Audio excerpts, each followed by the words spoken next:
This channel may feature copyrighted video and audio content under the guidelines of fair use permitted by copyright statute for purposes such as criticism, comment, news reporting, teaching, scholarship, and research.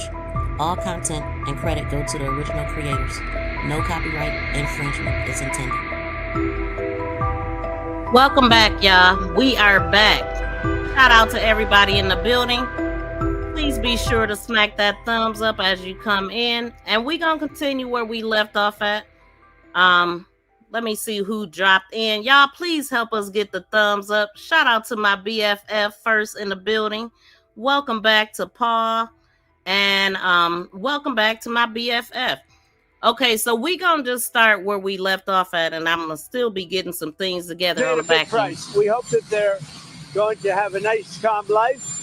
Maybe it won't happen, but if it does, it'll be one of the greatest things ever to happen. We'll have actual peace in the Middle East.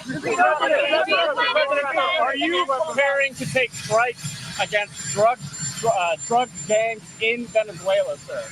And we'll see what happens with Venezuela. Venezuela has been very dangerous with drugs and with other things, and they've been very, very dangerous. So we'll see what happens with Venezuela. We had a lot of drugs coming in through water. We call it water drugs, just a simple term. We don't have any boats on the water. There are no boats. There are no fishing boats. There are no anything. So we hit a number of boats. You probably saw that. And since we did that, we have absolutely no drugs coming into our country via water because it was lethal. And now we'll look at cartels. We're going to look very seriously at cartels coming by land.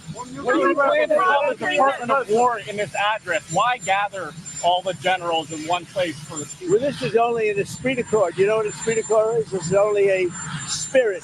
We're going to be talking to him. Pete Hegseth is talking right now. I'm going to have to leave because I have to talk to him. But these are our generals, our admirals, our leaders.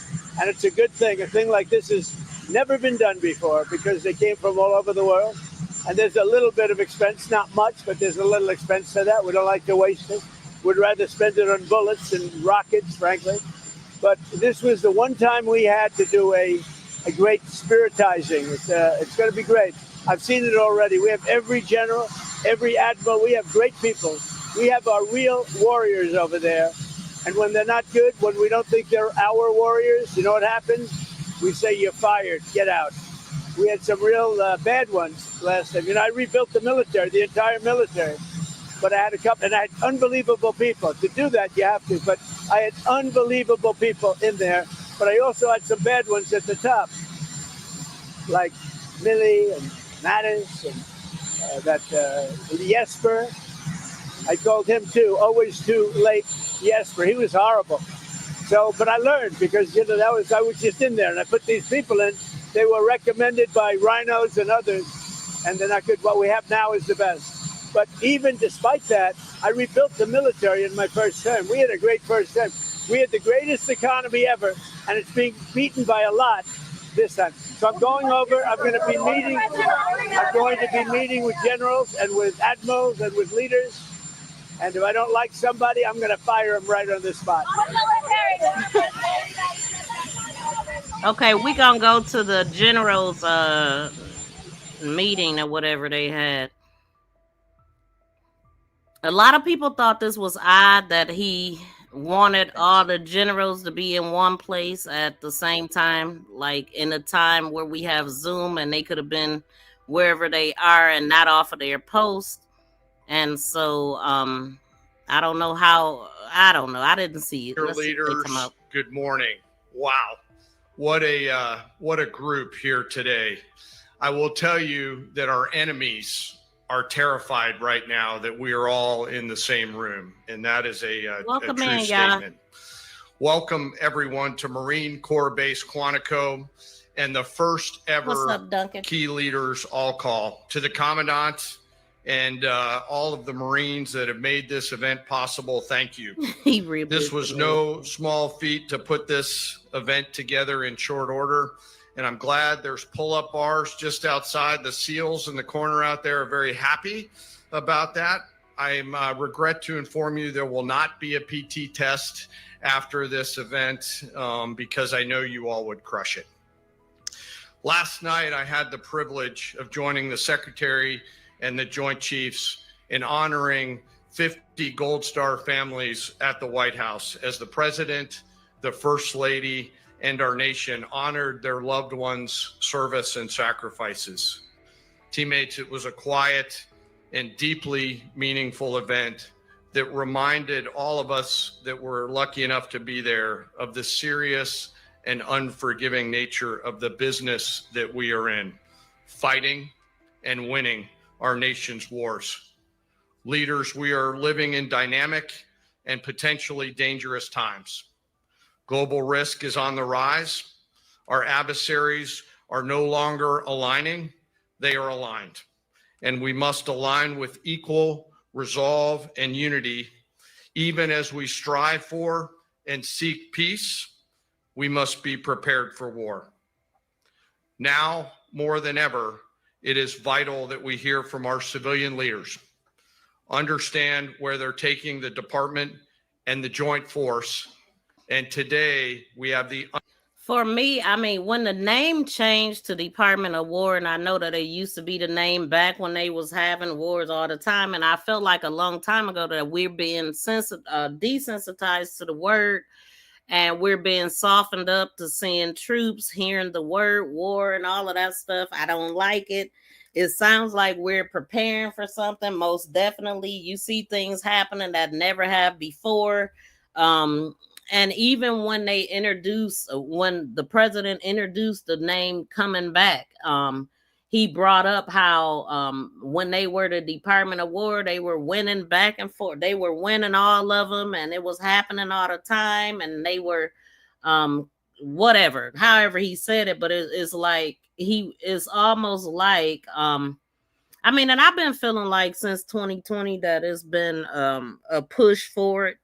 We know that, you know, if you go back and research what caused it, World War II, you'll see that a lot of things that's happening right now was the cause of it, and the economy and all of that stuff. And that's been a concern, like I said, since 2020. And yeah, looks like we're getting closer to that.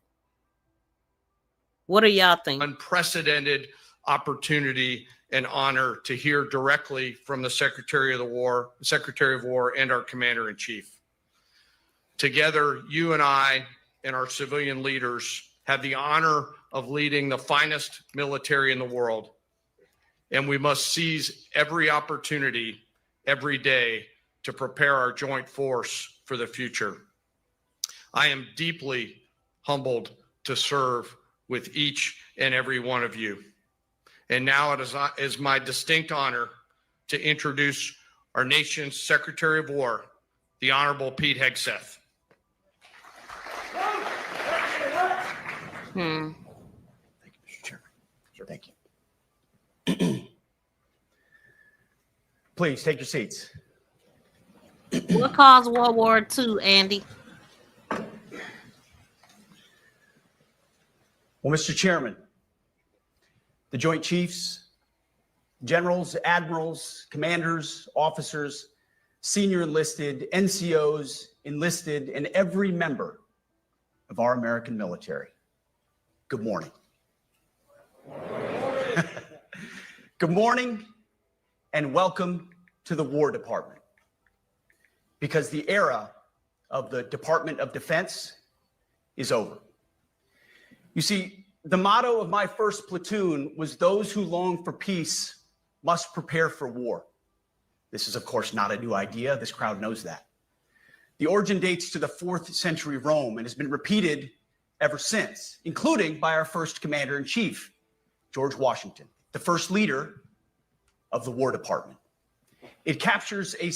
Okay, so let's talk about it. The World War II started because of the invasion of Poland by Germany on September 1st, 1939, which led Britain and France to declare war on Germany. However, this was culmination of several major underlying causes, including the harsh term of the Treaty of Versailles. I know I'm saying that wrong. After World War I, the global economic depression of the 1930s, and the rise of militarism and expansionist ideologies in Germany and Japan, the failure of the League of Nations, and the policy of appeasement by Western powers to Hitler's demands.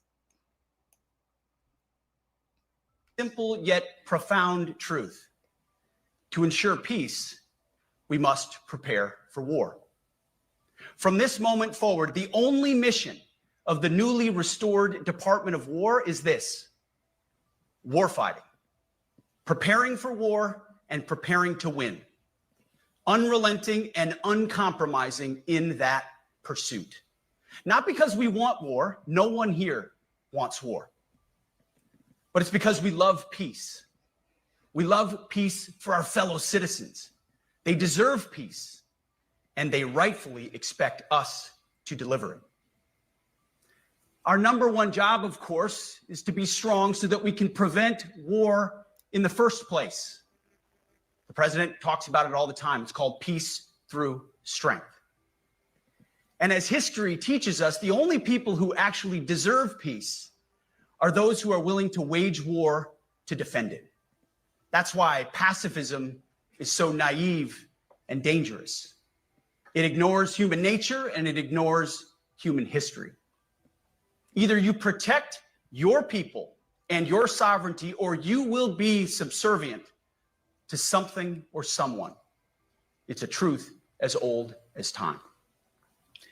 And since waging war is so costly in blood and treasure, we owe our republic a military that will win any war we choose, or any war that is thrust upon us. Should our enemies choose foolishly to challenge us, they will be crushed by the violence, precision, and ferocity of the war. So I heard that they were talking about fat people being in war, like LGBTQ and bearded people, I guess they were talking about. So they want to get back to, you know, a certain type of look and all of that kind of stuff. I'm going to see what the people got to say about what he War said. Department. In other words, to our enemies, F-A-F-O. This is just so weird to hear this kind of talk. F around and find out. Like, I mean, this is straight internet talk. I mean, I recently asked somebody, because there was somebody in my chat with the name F-A-F-O. And I'm like, I've seen that before, but I couldn't think. I'm like, what does that stand for? Fuck around and find out. And that's what he just said. Good Lord. If necessary, our troops can translate that for you. Another way to put it is peace through strength, brought to you by the warrior ethos. That is not what it stands for. And we are restoring both. As President Trump has said, and he's right, we have the strongest, most powerful, most lethal, and most prepared military on the planet. That is true, full stop. Nobody can touch us. It's not even close. This is true largely because of the historic investments that he made in his first term, and we will continue in this term. But it's also true because of the leaders in this room and the incredible troops that you all lead. But the world, and as the chairman mentioned, our enemies get a vote. You feel it, I feel it. This is a moment of urgency, mounting urgency. Enemies gather, threats grow. There is no time for games. We must be prepared. If we're going to prevent and avoid war, we must prepare now. We are the strength part of peace through strength.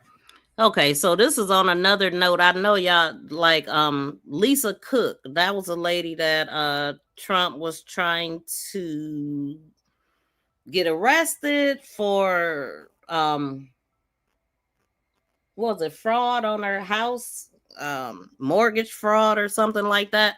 So about an hour ago, breaking, ABC just said the Supreme Court has moved to allow Federal Reserve Governor Lisa Cook to remain on the central bank board into 2026, saying it would take up President Trump's appeal seeking to remove her for cause during a hearing in January. Wait a minute now. The Supreme Court just ruled that the federal government reserve Lisa Cook gets to keep her job. Gets to keep her job. This is a huge win for Lisa and a huge loss for Trump. So let me see. It says, the Supreme Court on Wednesday allowed Federal Reserve Governor Lisa Cook to keep her job for now and schedule arguments in January to weigh President Trump's bid to fire her. The court, in a brief order, deferred a decision on Trump's administration's emergency request to remove Cook from the central bank's independent board while a lawsuit challenging her firing proceeds. The justices on several occasions have allowed Trump to fire officials at other government agencies. The justices on several occasions have allowed Trump to fire officials at other government agencies, but they also have signaled they believe the feds is unique and enjoys more protection from presidential intervention. By placing the case on its argument calendar, the court buys itself more time to consider the issue. All righty. Shout out to the 647 people in here. Can y'all please smack that thumbs up and subscribe to the channel if you have not? And either we're ready to win or we are not. You see, this urgent moment, of course, requires more troops, more munitions, more drones, more Patriots, more submarines, more B-21 bombers. It requires more innovation, more AI in everything and ahead of the curve, more cyber effects, more counter UAS, more space, more speed. America is the strongest, but we need to get stronger and quickly. The time is now, and the cause is urgent. The moment requires restoring and refocusing our defense industrial base, our shipbuilding industry, and onshoring all critical components. It requires, as President Trump has done, getting our allies and partners to step up and share the burden. America cannot do everything. The free world requires allies with real hard power, real military leadership, and real military capabilities. The War Department is tackling and prioritizing all of these things. And I'll be giving a speech next month that'll showcase the speed, innovation, and generational acquisition reforms we are undertaking urgently. Likewise, the nature of the threats we face in our hemisphere and in deterring China is another speech for another day, coming soon. This speech today, as I drink my coffee, this speech today is about people. And it's about culture. The topic today is about the nature of ourselves. Because no plan, no program, no reform, no formation will ultimately succeed unless we have the right people and the right culture at the War Department. If I've learned one core lesson in my 8 months in this job, it's that personnel is policy. Personnel is policy. The best way to take care of troops is to give them good leaders committed to the warfighting culture of the department. Not perfect leaders, good leaders. Competent, qualified, professional, agile, aggressive, innovative, risk-taking, apolitical, faithful to their oath and to the Constitution. Eugene Sledge, in his World War II memoir, wrote, quote, "War is brutish, inglorious, and a terrible waste. Combat leaves an indelible mark on those who are forced to endure it. The only redeeming factors are my comrades' incredible bravery and their devotion to each other." In combat, there are thousands of variables, as I learned in Iraq and Afghanistan, and as so many of you did in so many more places. Leaders can only control about 3 of them. You control how well you're trained, mostly how well you're equipped, and the last variable is how well you lead. After that, you're on your own.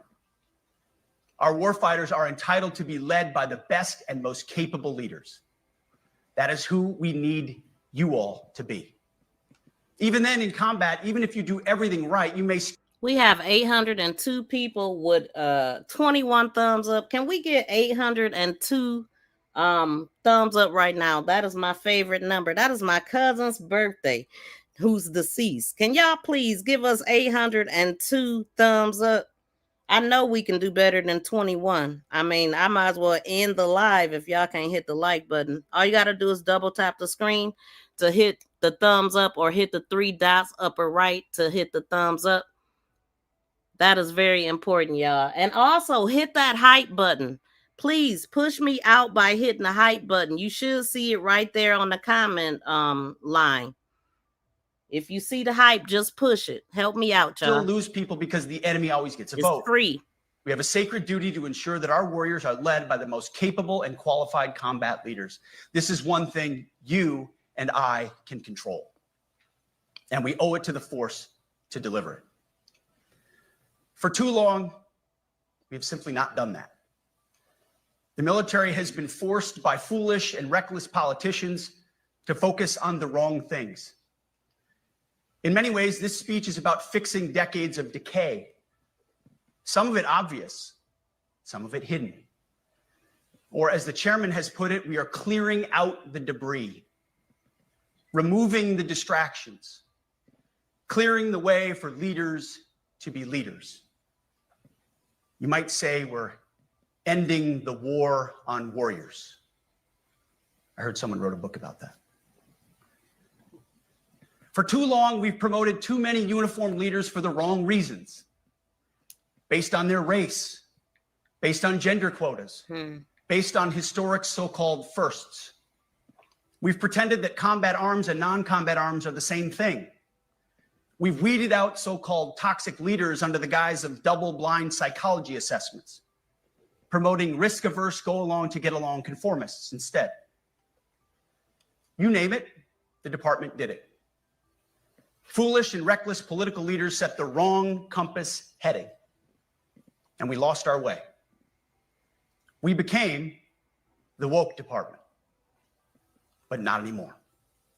Right now, I'm looking out at a sea of Americans who made a choice when they were young men and young women to do something most Americans will not, to serve something greater than yourselves, to fight for God and country, for freedom and the Constitution.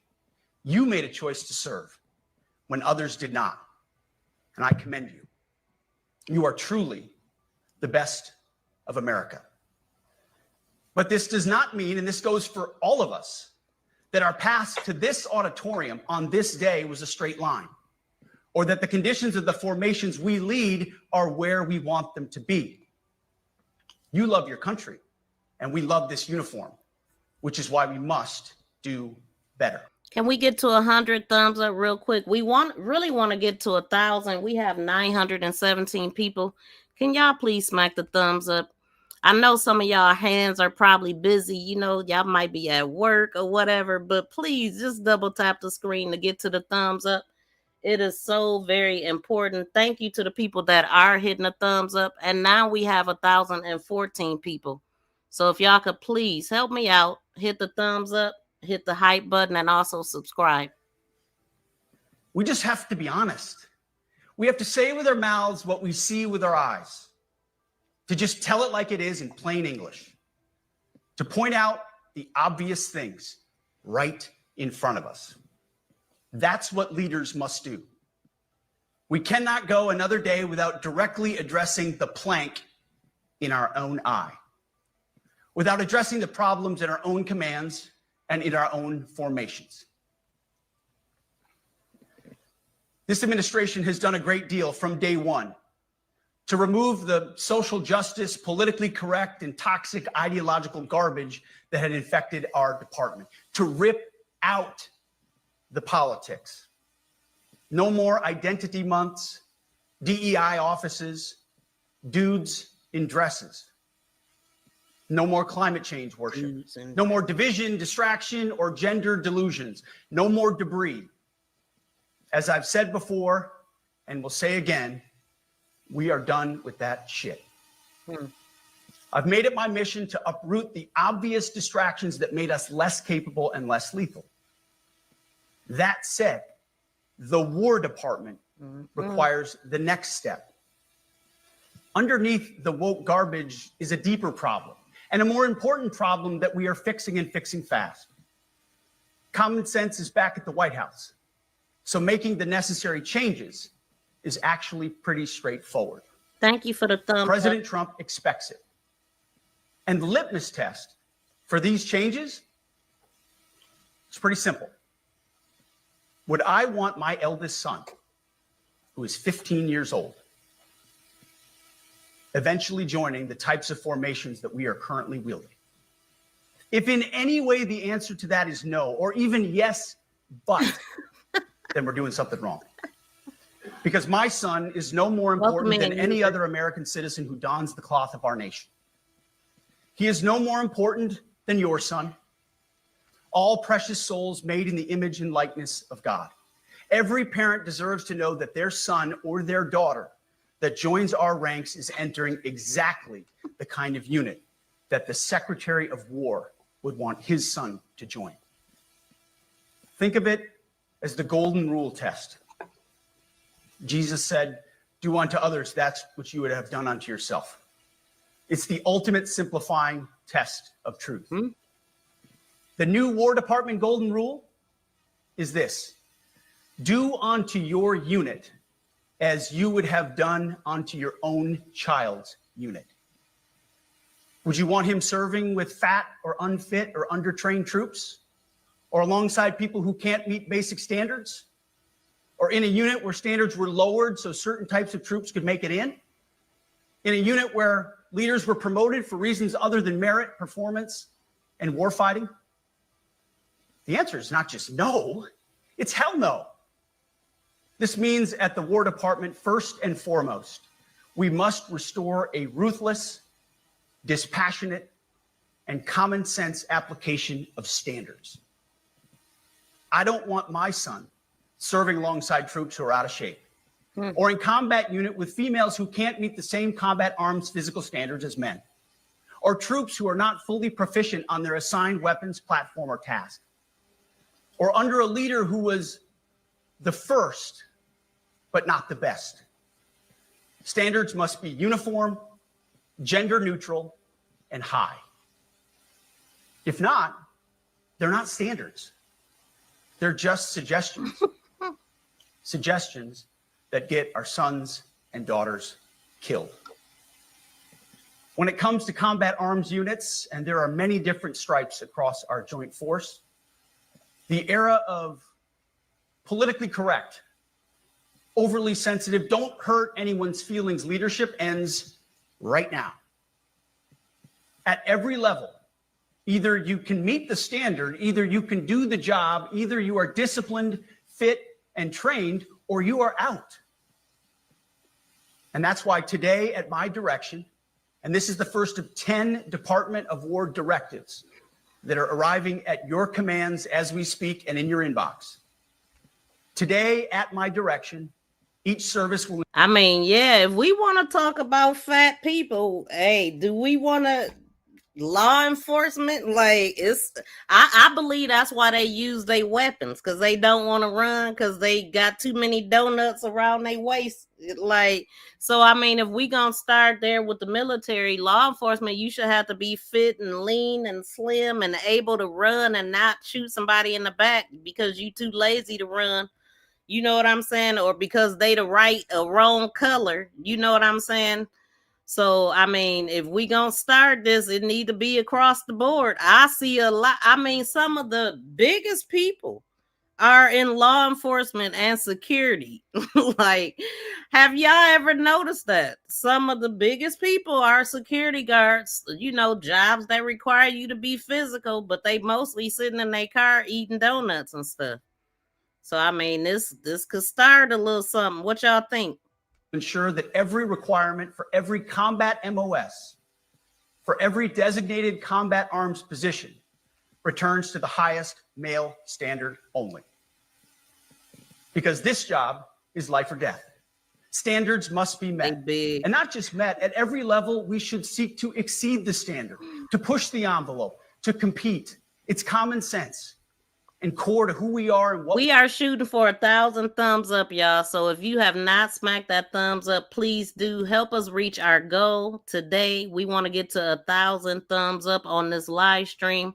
And also you can help me by hitting the hype button to help push us out so more people will know that we are live. I greatly appreciate y'all. And it's free. It is free 99. However, if you want to give a donation, you can send a cash app. You can hit the gift box. You can hit the $sign. You can hit the thanks. There's so many ways to support.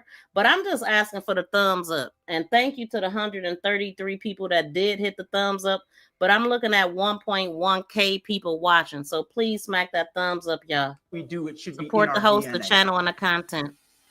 Today at my direction, we are also adding a combat field test for combat arms units that must be executable in any environment at any time and with combat equipment. These tests, they'll look familiar. They'll resemble the Army Expert Physical Fitness Assessment or the Marine Corps Combat Fitness Test. I'm also directing that warfighters in combat jobs execute their service fitness test at a gender-neutral, age-normed male standard scored above 70%. It all starts with physical fitness and appearance. If the Secretary of War can do regular, hard PT, so can every member of our joint force. We definitely welcome freedom of speech and all of that, and we love for y'all to be active. We don't even mind y'all debating each other, but if you get too disrespectful, you will get blocked.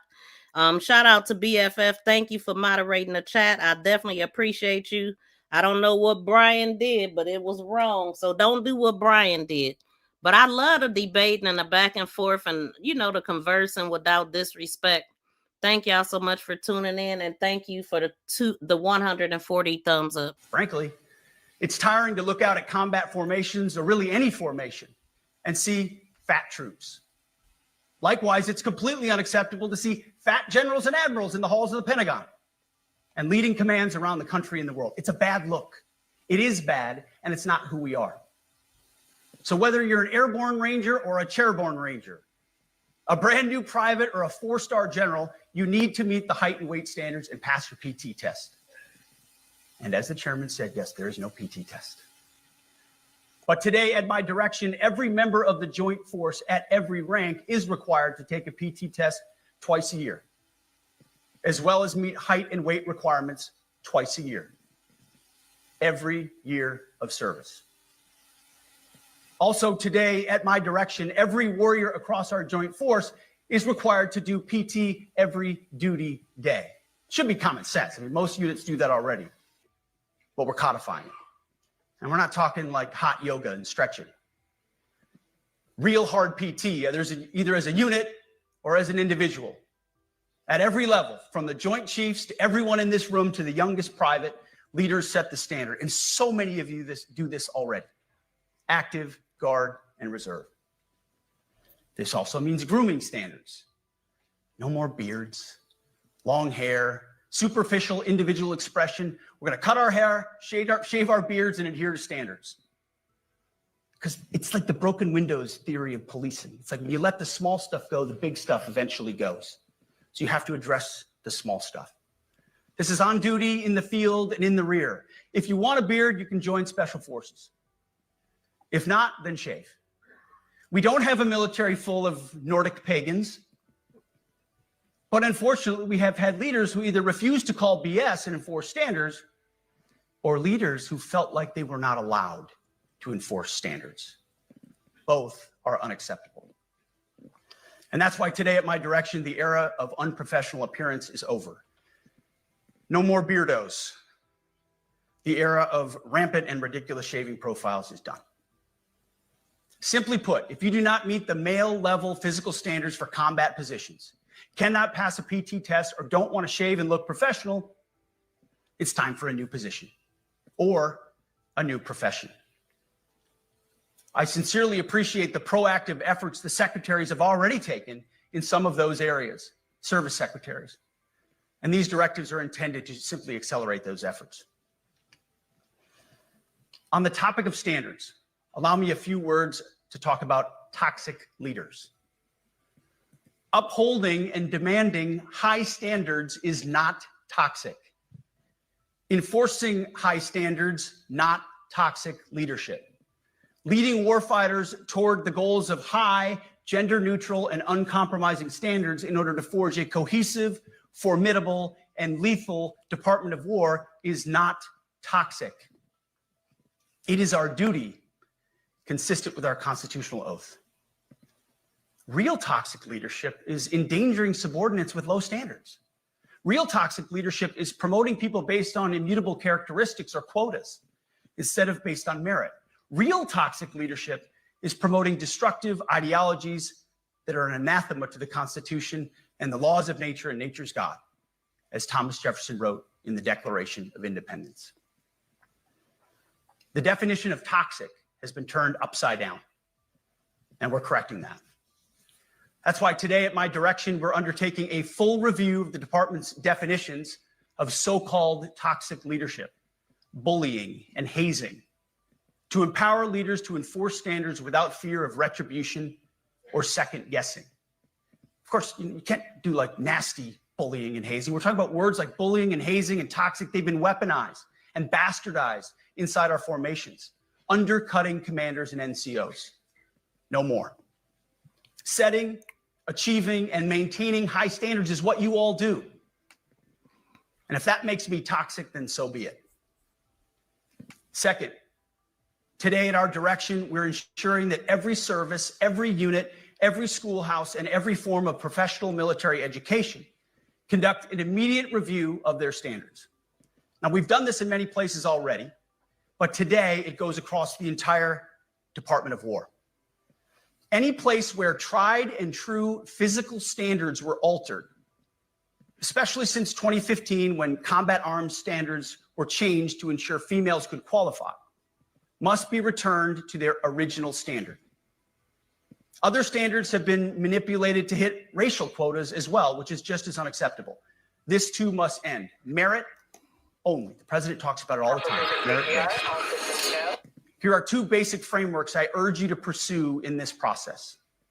Standards I call, my staff's heard all about them, the 1990 test and the E6 test. The 1990s test is simple. What were the military standards in 1990? And if they have changed, tell me why. Was it a necessary change based on the evolving landscape of combat? Or was the change due to a softening, weakening, or gender-based pursuit of other priorities? 1990s seems to be as good a place to start as any. And the E6 test. Ask yourself, does what you're doing make the leadership, accountability, and lethality efforts of an E6, or frankly, an 03, does what you're doing, does it make it easier or more complicated? Does the change empower staff sergeants, petty officers, and tech sergeants to get back to basics? The answer should be a resounding yes. The E6 test or 03 test clarifies a lot, and it clarifies quickly. Because war does not care if you're a man or a woman. Neither does the enemy. Nor does the weight of your rucksack, the size of an artillery round, or the body weight of a casualty on the battlefield who must be carried. This, and I want to be very clear about this, this is not about preventing women from serving. We very much value the impact of female troops. Our female officers and NCOs are the absolute best in the world. But when it comes to any job that requires physical power to perform in combat, those physical standards must be high and gender neutral. If women can make it, excellent. If not, it is what it is. If that means no women qualify for some combat jobs, so be it. That is not the intent, but it could be the result, so be it. It will also mean that weak men won't qualify because we're not playing games. This is combat. This is life or death. As we all know, this is you versus an enemy hell-bent on killing you. To be an effective, lethal fighting force, you must trust that the warrior alongside you in battle is capable, truly physically capable of doing what is necessary under fire. You know, this is the only standard you would want for your kids and for your grandkids. Apply the War Department Golden Rule, the 1990 test, and the E6 test, and it's really hard to go wrong. Third, we are attacking and ending the walking on eggshells and zero defect command culture. A risk-averse culture means officers execute not to lose instead of to win. A risk-averse culture means NCOs are not empowered to enforce standards.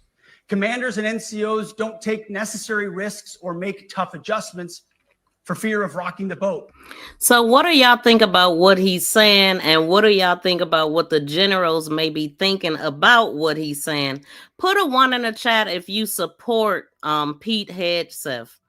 For whatever reason, I can't get to my poll right quick, but put a 1 in the chat if you support him. One of the things that I heard about him is that he couldn't move up rank because he couldn't pass a test. I don't know how true it is. Let me know if y'all heard that too. But I noticed, like, when he ended, they all stood up. You know, they were standing and nobody said anything. But looking at the faces of the generals, what do y'all think? Are they pleased with what they hearing? Are they wondering what the hell are they there for? What do y'all think that they thinking? So somebody had posted about an hour ago, like when he went to walk away, they said he thought it was going to be a magnificent mic drop moment. Instead, all he got was dead silence. Okay, and then somebody 2 hours ago said they showed respect to their U.S. Constitution and the office of the presidency. As the Roman guard showed somebody until the last moment, Trump should be very worried. The generals saw the naked emperor, new clothes. I don't know what that's supposed to mean. Okay, and then the one of the pictures that I have up of the guy, somebody said the generals react to Trump and Pete Hegseth. Furrowed brows, disbelief, embarrassment, shame, snickering. Is that bemusement or bewilderment?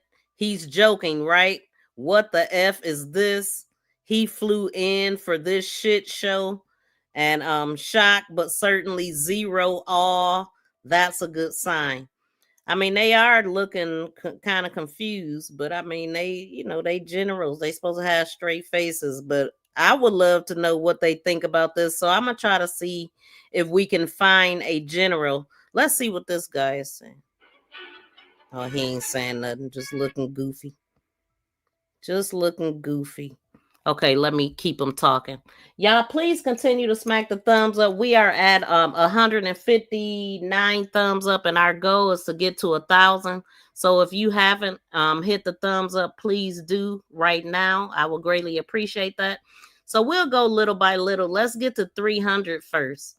Let's get to 300, but the ultimate goal is to get to 1,000 thumbs up, and I know we can do it.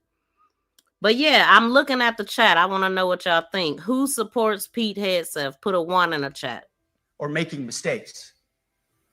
A blemish-free record is what peacetime leaders covet the most, which is the worst of all incentives. We as senior leaders need to end. I mean, is this him just getting them prepared for war? Like he want them to be ready and thinking about this? It sounds like they getting ready for something to me. Do anybody agree with that? Are they getting ready for something? Poisonous culture of risk aversion and empower our NCOs at all levels to. Besides ourselves, the troops just went into Chicago. I need to look at that too. Standards. Truth be told, for the most part, we don't need new standards. We just need to reestablish a culture where enforcing standards is possible. And that's why today at my direction, I'm issuing new policies that will overhaul the IG, EO, and MEO processes. Look at the chat. I call it the no more walking on eggshells policy. I'm looking now. We are liberating commanders and NCOs. We are liberating. But you do got a point. I wasn't looking at the chat. So let's see. The host, what? is not responsible for ignorance. Show is not. Thank you, forensics. I am not responsible for everybody's ignorance. China is waiting for the long game. Yeah. So, all right. So we got a few people.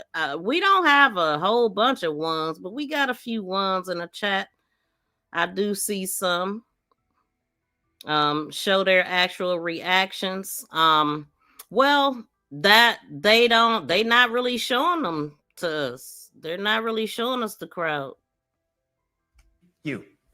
They look solid. We are overhauling an inspector general process, the IG, that has been weaponized, putting complainers, ideologues, and poor performers in the driver's seat.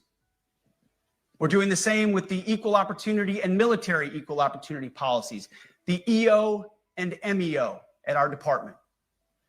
No more frivolous complaints, no more anonymous complaints, no more repeat complainants, no more smearing reputations, no more endless waiting, no more legal limbo, no more sidetracking careers, no more walking on eggshells. Of course, being a racist has been illegal in our formation since 1948. The same goes for sexual harassment. Both are wrong and illegal. Those kinds of infractions will be ruthlessly enforced. But telling someone to shave or get a haircut or to get in shape or to fix their uniform or to show up on time or to work hard, that's exactly the kind of discrimination we want. We are not civilians. You are not civilians. You are set apart for a distinct purpose. So we as a department need to stop acting and thinking like civilians and get back to basics and put the power back in the hands of commanders and NCOs. Commanders and NCOs who make life and death decisions. Commanders and NCOs who enforce standards and ensure readiness. Commanders and NCOs who in this War Department have to look in the mirror and have to pass the golden rule test. My kids, your kids, America's sons and daughters. So I urge you all here today and those watching, take this guidance and run with it. The core of this speech is the 10 directives we're announcing today.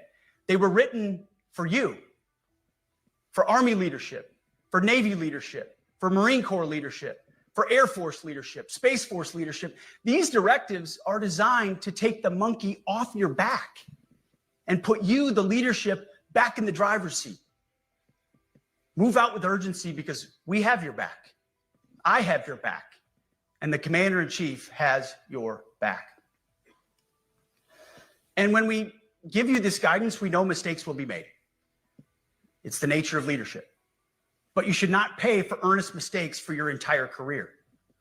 And that's why today, at my direction, we're making changes to the retention of adverse information on personnel records that will allow leaders with forgivable, earnest, or minor infractions to not be encumbered by those infractions in perpetuity. People make honest mistakes, and our mistakes should not define an entire career. Otherwise, we only try not to make mistakes, and that's not the business we're in. We need risk takers and aggressive leaders and a culture that supports you. Fourth, at the War Department, promotions across the Joint Force will be based on one thing: merit. Colorblind, gender-neutral, merit-based. The entire promotion process, including evaluations of warfighting capabilities, is being thoroughly re-examined. We've already done a lot in this area, but more changes are coming soon. We'll promote top-performing officers and NCOs faster and get rid of poor performers more quickly. Evaluations, education, and field exercises will become real evaluations, not box checks, for every one of us at every level. These same reforms happened before World War II as well. General George Marshall and Secretary of War Henry Stimson did the same thing. And we won a world war because of it. As it happens, when he started the job, Chairman Kane gave me a frame and a photo to hang in my office. A matching frame and photo hangs in his. It's a photo of Marshall and Stimson preparing for World War II. Those two leaders famously kept the door open between their offices for the entirety of the war. They worked together, civilian and uniform, every single day. Chairman Kane and I do the same. There is no daylight between us. Our doors are always open. Our job together is to ensure our military is led by the very best, ready to answer the nation's call. Fifth, as you have seen, and the media has obsessed over, I have fired a number of senior officers since taking over. The previous chairman, other members of the Joint Chiefs, combatant commanders, and other commanders. The rationale for me has been straightforward. It's nearly impossible to change a culture with the same people who helped create or even benefited from that culture, even if that culture was created by a previous president and previous secretary. My approach has been simple. When in doubt, assess the situation, follow your gut, and if it's the best for the military, make a change. We all serve at the pleasure of the president. Okay, can somebody let me know what is the point of this meeting to y'all, to everybody listening, and to everything that he's saying? What is the real point of this meeting? Let me guess, if you see a victim of some kind of violence who isn't a white cisgender male, you drive away. The teachers union is Democrat and corrupt as hell. No fighting soldier thinks of Constitution politics when sending lead down range. He need to know without thinking about it. The next one next to me. Oh shoot, it went away. Dumping his cronies are ruining the country.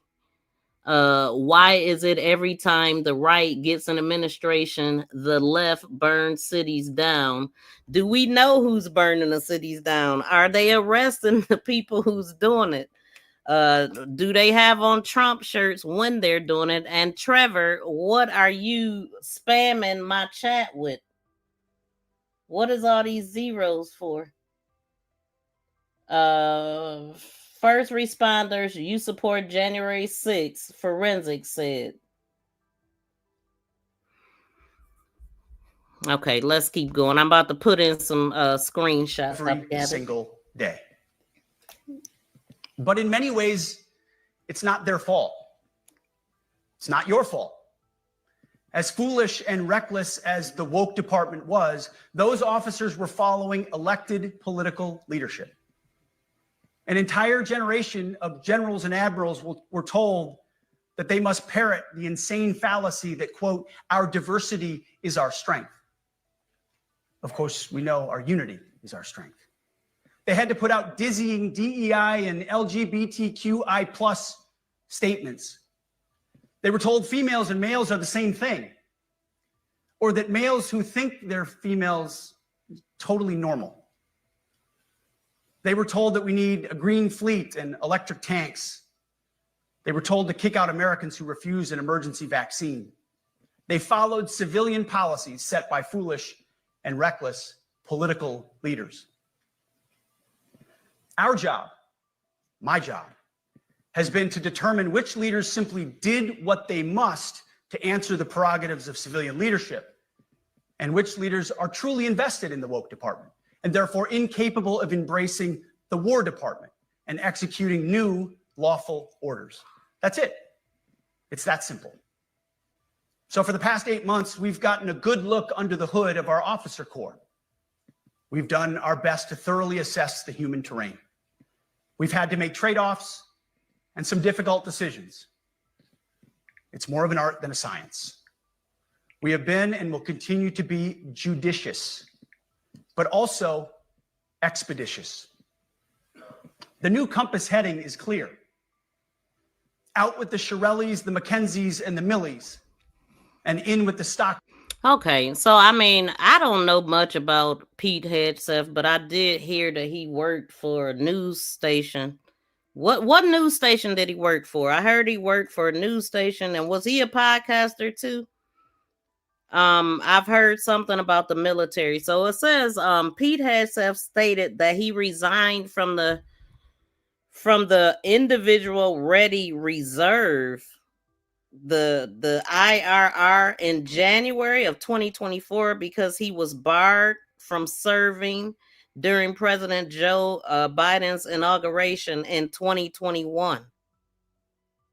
So he resigned because he was barred from serving during President Joe Biden's inauguration in 2021. He was barred from inauguration duty. Why is that? While serving the District of Columbia Army National Guard in early 2021, Hegseth was flagged as a potential insider threat by another guardsman and told to stay away from the inauguration duty. What? I didn't even know this. I didn't hear this at all. Did y'all hear about this? Okay, so yeah, I see that people say that he was an alcoholic. I don't know at all, but let's see. This is what the people are saying. This is another thing that somebody had posted. Basically, like he a little old man telling these big generals stuff. I guess that's what they saying. He down there by they boot, barking orders up to them. And then somebody had posted this. And this ain't the first time I seen something about drinking or whatnot. And then somebody also mentioned this because he said something about 1940. So he want to go back to 1940. The 1940s when nothing was good. But anyway, it says while serving at the District of Columbia Army National Guard in early 2021, Hegseth was flagged as a potential insider threat by another guardsman and told to stay away from the inauguration. The concern stemmed from a Dos Vult tattoo, a Latin phrase meaning God wills it. Hegseth has a Jerusalem cross tattoo that includes this phrase, which has been adopted by some right-wing extremist groups. Wow, really? Hegseth has denied that the tattoo was an expression of extremism, stating that the decision to bar him was political. Wow, what? So now, okay, so the first thing I thought about was that guy that was said to have MS-13 on his knuckles and all of that stuff, a tattoo. And now we talking about an extremist right-wing tattoo. So he denied that that was what it was about. And then in his 2024 book, The War of Warriors, Hegseth wrote that he resigned for the military over the incident. He resigned over that incident. Wow. Did y'all know this? Did y'all know this? I had no idea. Fake news, but you call all conservatives Nazis? Who called what? Who you talking to? You must be talking to somebody else. Committed by white male Republican leaning extremists. No, P. Branch said, I have never heard this stuff at all. But yeah, this is what I'm reading, y'all. This is what I'm reading. And then it says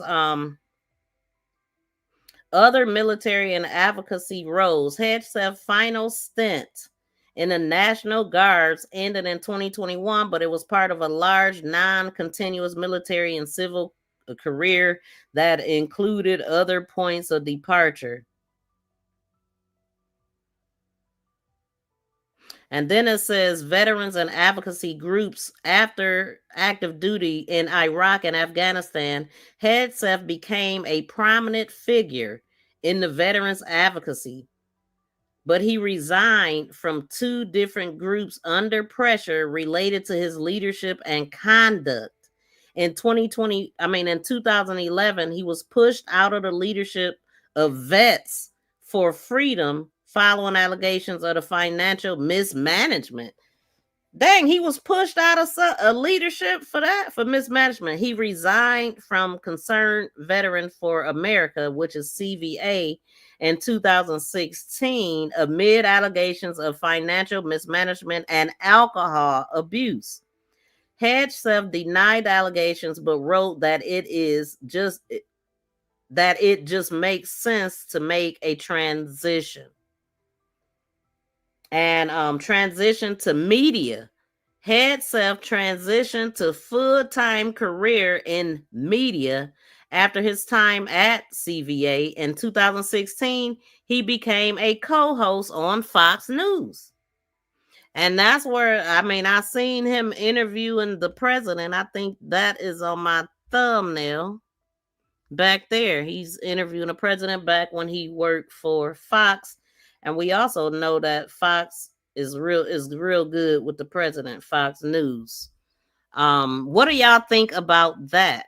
And thank you to everybody that hit the thumbs up. Let's continue. Let's continue. Dale's, the Schwarzkopfs, and the Pattons. More leadership changes will be made, of that I'm certain. Not because we want to, but because we must. Once again, this is life and death. The sooner we have the right people, the sooner we can advance the right policies. Personnel is policy. But I look out at this group and I see great Americans.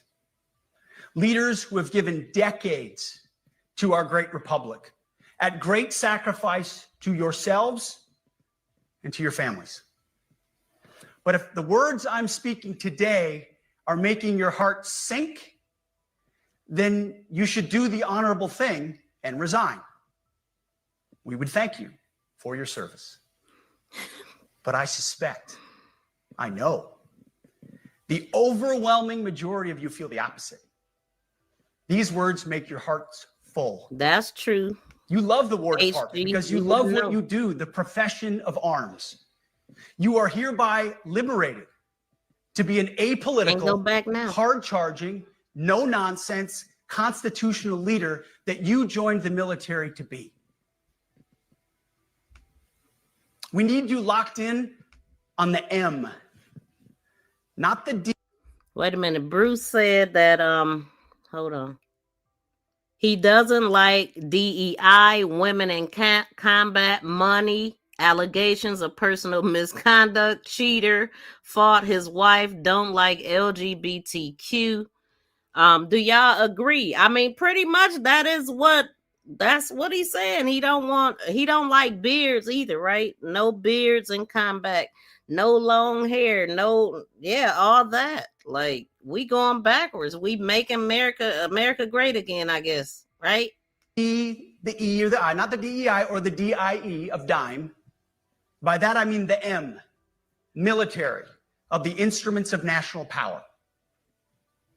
We have entire departments across the government dedicated to diplomatic, informational, and economic lines of effort. We do the M. Nobody else does. And our GoFos need to master it in every domain and every scenario. No more distractions. That makes sense. No more political ideologies. That makes no sense. more debris.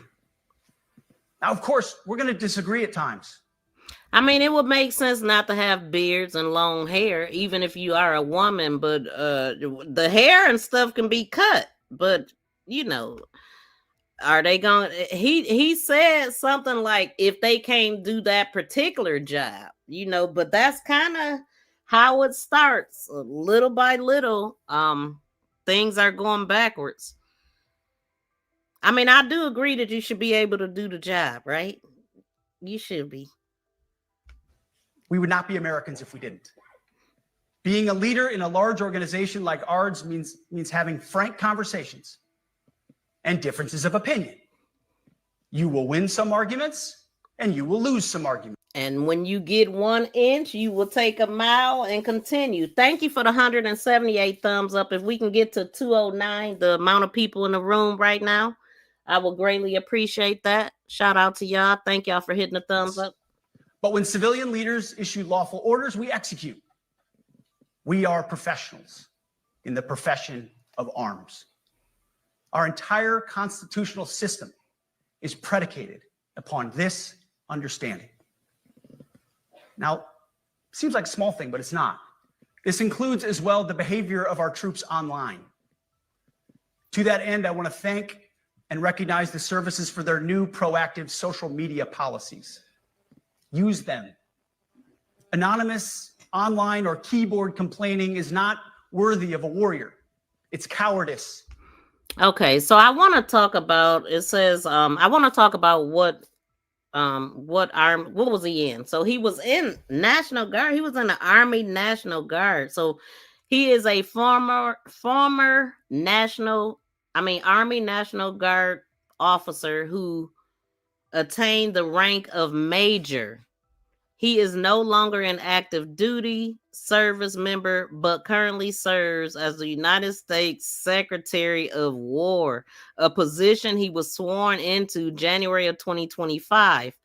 The military service and deployment. So Hegseth was commissioned as a infantry officer in the Army National Guards in 2003, and he retired in 2021.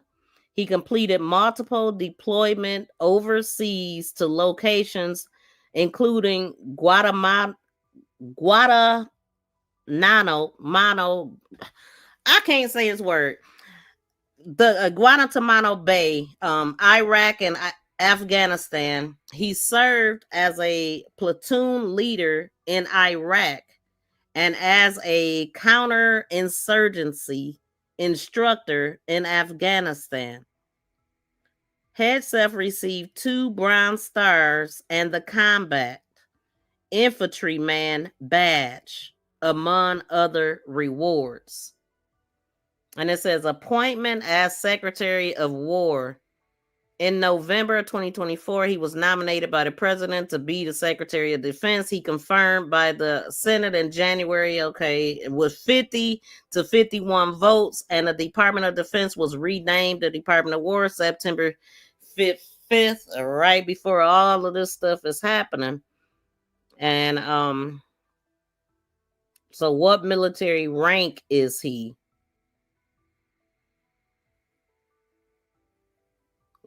Yeah, I mean, he's a major now, right? Or wait.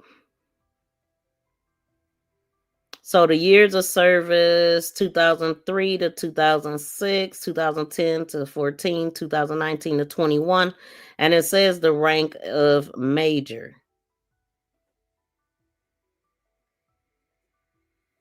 And does the Secretary of Defense need military experience?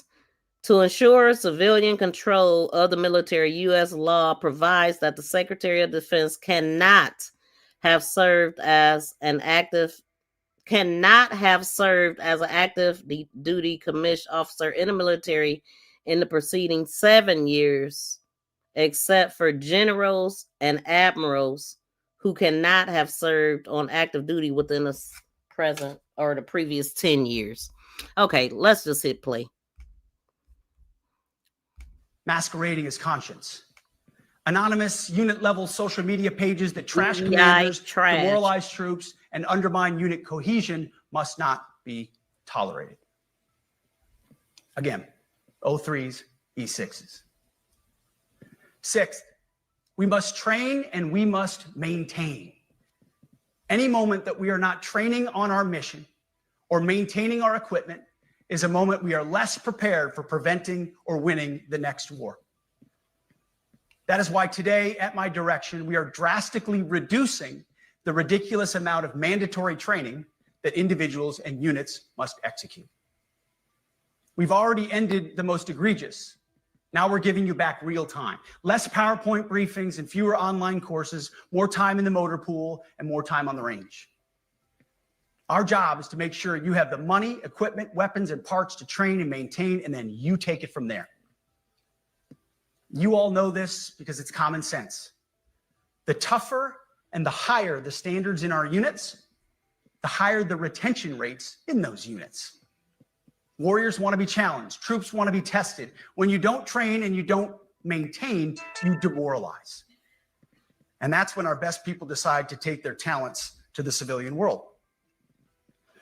The leaders who created the woke department have already driven out too many hard chargers. We reverse that trend right now.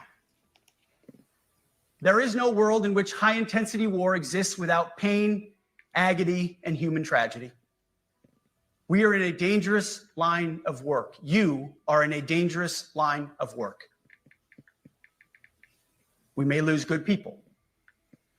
But let no warrior cry out from the grave, if only I had been properly trained. We will not lose warfighters because we fail to train or equip them or resource them. Shame on us if we do. Train like your warriors' lives depend on it, because they do. To that point, basic training is being restored to what it should be: scary, tough, and disciplined. We're empowering drill sergeants to instill healthy fear in new recruits, ensuring that future warfighters are forged. Yes, they can shark attack, they can toss bunks, they can swear, and yes, they can put their hands on recruits. This does not mean they can be reckless or violate the law, but they can use tried and true methods to motivate new recruits, to make them the warriors they need to be. Back to basics at basic as well. Of course, and you know this, basic training is not where mission readiness should end. The nature of the evolving threat environment demands that everyone in every job must be ready to join the fight if needed. A core credo of the Marine Corps is every Marine a rifleman. It means that everyone, regardless of MOS, is proficient enough to engage an enemy threat at sea, in the air, or in a so-called rear area. We need to ensure that every member of our uniformed military maintains baseline proficiency in basic combat skills, especially because the next war, like the last, will likely not have a rear area. Finally, as President Trump rightly pointed out when he changed the department name, the United States has not won a major theater war since the name was changed to the Department of Defense in 1947. One conflict stands out in stark contrast: the Gulf War. Why? Well, there's a number of reasons, but it was a limited mission with overwhelming force and a clear end state. But why did we execute and win the Gulf War the way we did in 1991? There's two overwhelming reasons. One was President Ronald Reagan's military buildup gave an overwhelming advantage. And two, military and Pentagon leadership had previous formative battlefield experiences. The men who led this department during the Gulf War were mostly combat veterans of the Vietnam War. They said never again to mission creep or nebulous end states. The same holds true today. Our civilian and military leadership is chock full of veterans from Iraq and Afghanistan who say never again to nation building and nebulous end states. This clear-eyed view, all the way in the White House, combined with President Trump's military buildup, postures us for future victories if, and we will, and when we embrace the War Department. And we must. We are preparing every day. We have to be prepared for war, not for defense. We're training warriors, not defenders. We fight wars to win, not to defend. Defense is something you do all the time. It's inherently reactionary and can lead to overuse, overreach, and mission creep. War is something you do sparingly, on our own terms, and with clear. We gonna pivot right quick to this live. JD Vance talking. Let's see what they talking about. Let's see. Let's start this from the top. Hold on, y'all. There's so much stuff happening. Let's see. It's looking like it kind of just got started, but let's go here. Good afternoon, everyone. Packed house here today, and I have a very special guest with us, the Vice President of the United States. He'll deliver some remarks and take some questions. First, I just want to share remarks of my own. Democrats in Congress have officially shut down the United States government. House Republicans passed a nonpartisan, clean piece of legislation to extend current government funding until November 21st. But nearly every single Democrat senator voted against this bill. To be clear, this was the exact same bill that Democrats approved 6 short months ago in March, just adjusted for inflation. This is the same kind of clean funding bill that Democrats passed 13 separate times when they held the majority during Joe Biden's administration. So the American people woke up this morning and asked the obvious question: Why is the government shut down right now? The answer is pure partisan politics being played by the Democrat Party. The Democrats shut down the government because President Trump and the Republicans will not force American taxpayers to pay for free health care for illegal aliens. America is $37 trillion in debt. We cannot afford to provide taxpayer-funded free health care to illegals who broke the law to enter our country. To put this all into perspective, the Democrats refuse to keep the government open over health care to illegal aliens and now have jeopardized critical health care programs for American citizens instead. The Women, Infants, and Children program, community health center funding, Medicare treatment options, and other health programs are now all at risk because of the Democrats rejecting the clean CR. The most vulnerable in our country are being punished because the Democrats want to prioritize illegals over American citizens. And if Democrats actually cared about healthcare, they would applaud the actions taken by President Trump just yesterday in the Oval Office. He took a bold and massively popular action to improve our healthcare system. He announced the first agreement with a major pharmaceutical company, Pfizer, to lower drug costs for Americans. This is a historical achievement long sought by past Democrat presidents that only President Trump was able to get done. Also yesterday, while the Democrats were whining about health care for illegal aliens, President Trump signed a powerful executive order to supercharge American AI innovation and unlock cures for pediatric cancer patients in the United States.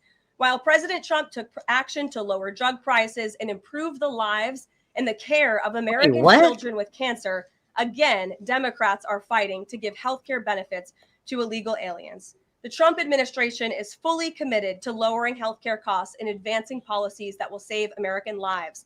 But right now, we need to keep the government open and funded. And individuals and organizations across the political spectrum, across the country, agree with the Trump administration and Republicans. The labor union leader, the Teamsters, Sean O'Brien, sent a very blunt message to Democrats over their destructive antics. He said American workers are not bargaining chips. Senators need to stop screwing around and pass the House-passed clean short-term funding bill. The U.S. Chamber of Commerce, the world's largest business organization, called to immediately pass the Republican clean CR, saying, quote, shutdowns are harmful to the economy, the American people, and our national security. And even Democrat Senators Cortez Masto and Fetterman acknowledged that their party is betraying the American people with this costly and chaotic Democrat shutdown. Enough is enough. Democrats need to stop sabotaging our country and holding the American people hostage in the country. Democrats need to do their jobs. The American people want the government reopened, and this is proven in a New York Times poll showing that 2 in 3 Americans say the government should not be shut down by the Democrats, even if their absurd demands are not met. The president and Republicans are working very hard to reopen the federal government. The vice president here has been crucial in this effort. We encourage all Americans across the country, call your Democrat senators and encourage them to reopen the government. That's what President Trump and the vice president want to do. And with that, I will turn it over to our great vice president, J.D. Vance. Great. Well, thank you, Caroline, and good afternoon to everybody, and good afternoon to everybody who's watching at home. It's a tough act to follow, but let me just say a few things, then I'll take a few questions. Number one, Democrats say that they care a lot about lowering healthcare costs, and yet when the president took historic action to work with the drug companies to lower prescription drug prices, the Democrats did nothing to help us. In fact, we would have loved to have the Democrats helping us, but they didn't. They talk about doing something. They don't actually do the hard work of making it happen. What they have done instead is to shut down the government because we won't give billions of dollars to healthcare funding for illegal aliens. That is what has actually happened. To the American people who are watching, the reason your government is shut down at this very minute is because, despite the fact that the overwhelming majority of congressional Republicans and even a few moderate Democrats supported opening the government, the Chuck Schumer AOC wing of the Democratic Party shut down the government because they said to us, we will open the government, but only if you give billions of dollars of funding for healthcare for illegal aliens. That's a ridiculous proposition. Let me say two other quick things, and then again, I'll take some questions. Number one, we all understand that Democrats and Republicans have policy disagreements. The Democrats want to do things. Look, when Chuck Schumer and Hakeem Jeffries were in here a couple of days ago, they made some suggestions that the president was more than happy to say, Yes, let's sit down and talk about how we can solve the healthcare crisis that we inherited from the Biden administration. But it's one thing to say that we should solve the healthcare crisis for Americans. It's another thing to say that we're going to shut down the government unless we give the Democrats every single thing that they want, which, as Caroline says, includes giving billions of dollars of taxpayer funding for healthcare for illegal migrants. That's ridiculous. You don't have policy disagreements that serve as the basis for a government shutdown. Let's have the conversation about how to fix American healthcare, about how to make healthcare more accessible. As the president showed, he's more than willing to act on behalf of the American people for this very reason. What you don't do is say, unless you do exactly what we want to do as congressional Democrats, we're taking hostage. And the hostage, it turns out, is critical, essential services that the American people need. Caroline talked about some of it. Let me talk about some more. Our troops are not getting paid starting today because of the Chuck Schumer wing of the Democratic Party. We have people who require food assistance, low-income Americans who require food assistance, who will not get it unless we reopen the government, thanks to Chuck Schumer and his wing of the Democratic Party. We have flood insurance as we start hurricane season in the southeastern part of our country. That flood insurance is going to disappear because of Chuck Schumer and the far left of the Democratic Party. We need to reopen the government. Let's fix America's problems. Let's work together to solve them. But let's reopen the government before we have our negotiation about healthcare policy. That's what the American people demand, and that's certainly what the President of the United States wants. Let me make one final point. I think a lot of Americans are asking themselves, why did this happen? Why did the Democrats shut down the government despite, as Caroline said, voting on the exact same piece of legislation 6 months ago? And there are a lot of different spins that we can put on it, a lot of different answers that we could give, all of them true. One answer I already gave is that they want to give health care benefits to illegal aliens. That is true. They gave us legislative text that would have undone us cutting off healthcare benefits for illegal aliens. That's one of the things that they asked for. But the reality here, and let's be honest about the politics, is that Chuck Schumer is terrified she's going to get a primary challenge from Alexandria Ocasio-Cortez. The reason why the American people's government is shut down is because Chuck Schumer is listening to the far left radicals in his own party because he's terrified of a primary challenge. So I'd invite Chuck Schumer to join the moderate Democrats and 52 Senate Republicans, do the right thing, open up the people's government, and then let's fix healthcare policy for the American people. Questions? Mr. Vice President. That's a lot. Matt Boyle. Okay. Mr. Vice President, there's two key Democrat lies I would like to get your take on and see if you can address. The first is that you're seeing a number of top Democrat leaders, from Kamala Harris to Chuck Schumer to Hakeem Jeffries, claim that it is a Republican shutdown caused by Trump. The second is that they're out there now claiming that they don't want to give health care to illegal aliens. Can you address both of those lies from the Democrat Party? Yeah, so on the point that it's a Republican shutdown, look, it's obviously a Democratic shutdown. Just look at the vote totals in the House, look at the vote totals in the Senate, and look at the President of the United States' own action and conduct throughout this crisis. Nearly every single House Republican voted to open the government, Matt. Nearly every single Senate Republican voted to open the government last night. And even to their credit, a few moderate Democrats voted to open the government. That's not a Republican shutdown when nearly every single Senate Democrat votes to shut it down and every Republican voted to open it up. It's just obviously not true. Now, you can disagree about a number of things, but you can't disagree about the obvious fact that Republicans voted to open the government.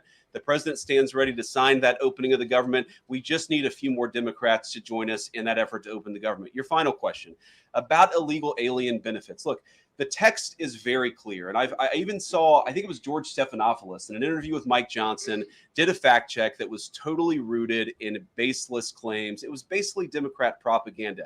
If you look at the legislative text that they gave us, they tried to turn on two separate provisions that would give healthcare benefits to illegal aliens. Number one, if you're an American citizen, you've been to a hospital in the last few years, you probably noticed that wait times are especially large. And very often somebody who's there in the emergency room waiting is an illegal alien, very often a person who can't even speak English. Why do those people get healthcare benefits at hospitals paid for by American citizens? The answer is a decision made by the Biden administration that the Trump administration, working with congressional Republicans, undid. We turned off that money spigot to healthcare funding for illegal aliens. The Democrats, in their legislative text, want to turn it back on.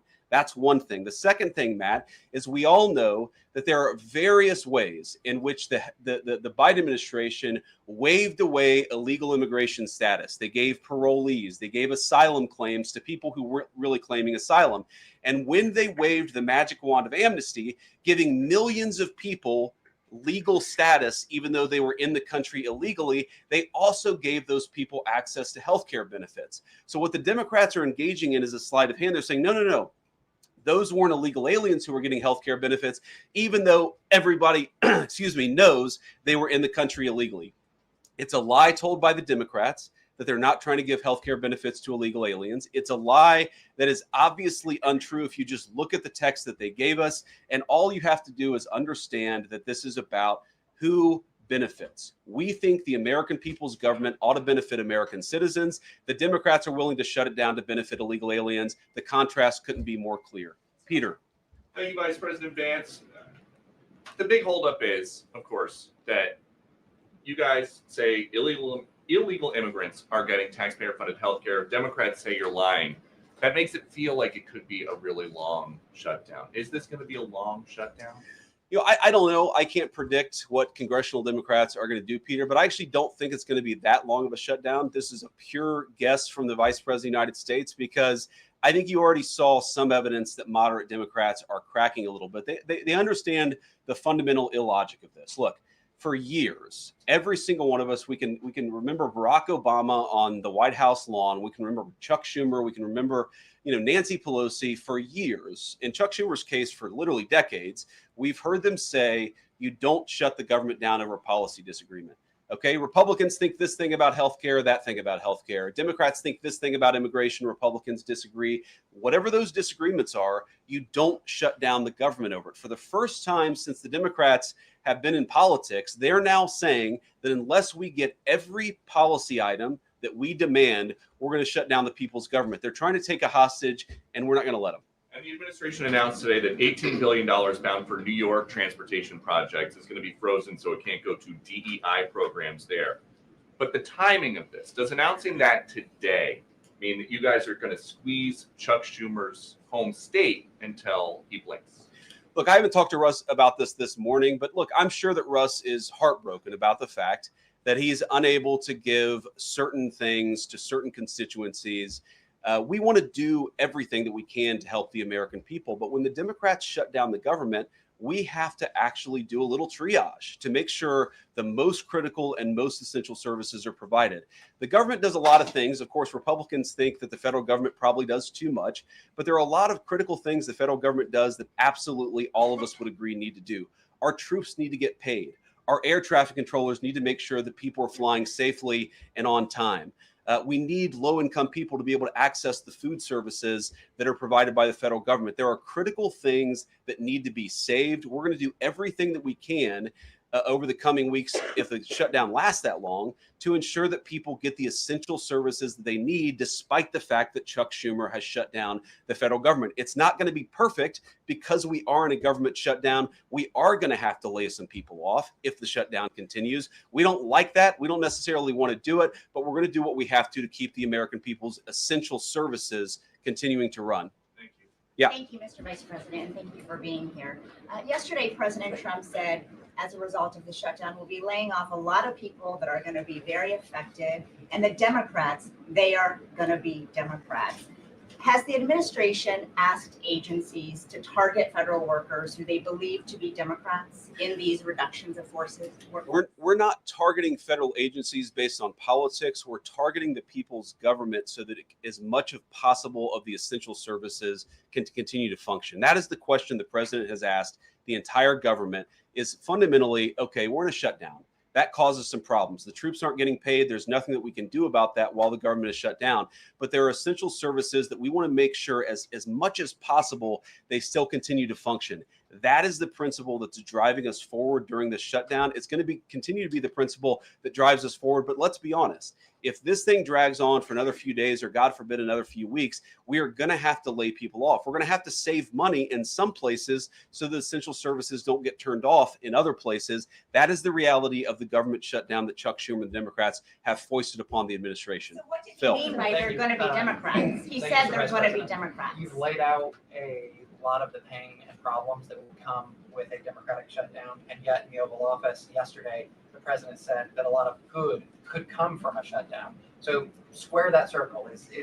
Which is it, a Democratic-caused crisis or a Republican opportunity for reform? Well, I think all the president is saying, Phil, is that he wants to make sure the American people's government functions as well as it can, despite the fact that we're in a shutdown. We're going to have to make things work. And that means that we're going to have to triage some certain things. That means certain people are going to have to get laid off.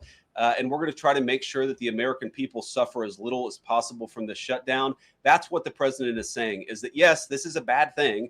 Obviously, the president is trying to reopen the government, but we're going to make things work as well as we possibly can, given the constraints that we have. And then all those policy differences for the discussion and the negotiations to come later. During the Biden administration, Democrats twice voted to expand these Affordable Care Act tax credits. But those were supposed to be temporary, and they were. I see that somebody said too many people was getting welfare that shouldn't be. Now ain't nobody gonna be getting anything. It's gonna be more homeless people. I think it should have been a cutoff on it. You know what I'm saying? Like it shouldn't be a way of life, but a help. But I don't agree with it just going away completely and leaving people homeless. But it's a remedy to that too now, because you can't even be homeless in America. You can't be on the streets. At least in Washington, you going to jail. And so what happens during a government shutdown? So during a government shutdown, many non-essential government agencies and services cease operation, while essential function protecting life and property continue, with accepted employees working without pay. All federal employees who miss paychecks are guaranteed payback once a funding bill is passed. Man, who got time for that? I be need my money right away. A lot of people are living check to check, especially with everything going up the way that it is. It's been rough. Okay, so all federal employees who miss paychecks are guaranteed payback once the funding is passed. And the current government shutdown began October 1st, 2025, which is today. And so federal workforce furlough employees, which mean many non-essential federal workers are put on temporary unpaid leave. A 2019 law guaranteed that will receive money back once the shutdown ends. For example, about 2/3 of the National Park Service employees have been furloughed during the current shutdown. And then it says accepted employees, essential personnel such as air traffic controllers, law enforcement officers, and members of the military must continue working without pay during the shutdown. They also receive payback when the shutdown ends. So I think that puts everybody at risk because, how many of y'all gonna put in the type of work that you would if you was getting paid if you wasn't? So people might start working according to what they getting paid, which is nothing. So that puts everybody at risk to me. Like, you gotta come to your job, you gotta come and police the neighborhoods, control airplanes, and real serious jobs, but you ain't gonna get paid, but they'll reimburse you. Okay, so I don't know, how do y'all feel about that? They'll pay you later, they got you later. Okay, military active duty service members continue to report to duty and will be paid retroactively. The Coast Guard is sometimes affected differently, as it is funded through the Department of Homeland Security. So threatened layoffs in an unusual development during the current shutdown. The White House Office of Management and Budget has issued guidance for for agencies to consider permanent layoffs or reductions in force for some employees. So this is a way to get, minimize the government, as if, this is things that they want to do anyway, from my understanding. Right? They don't want a bunch of people in government or in the world, for that matter.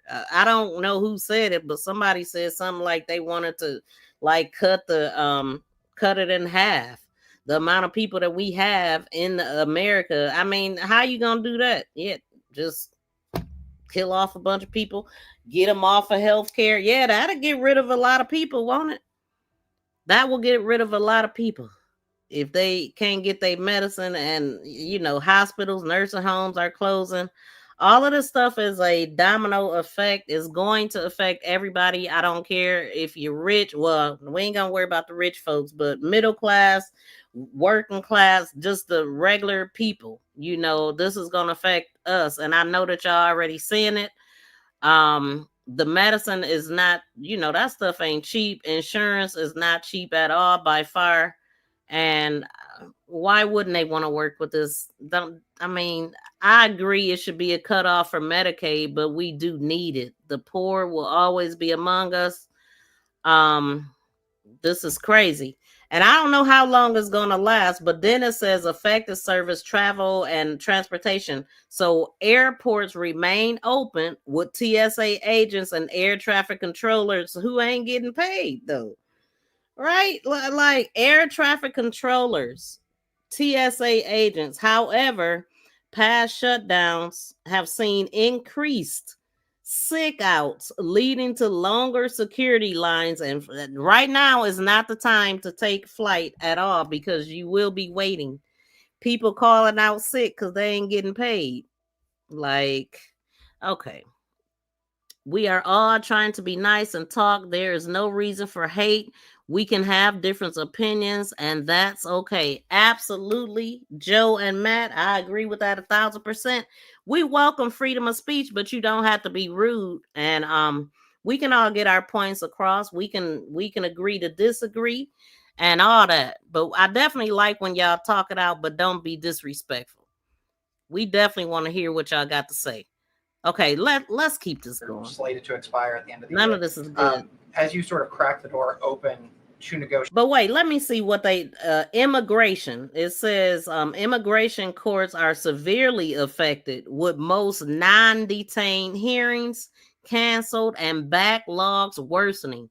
So that's going to be worse for the immigration. However, U.S. Citizens and Immigration Services, which is fee funded, continues to operate with delays, and most law enforcement functions of ICE and CBP continues.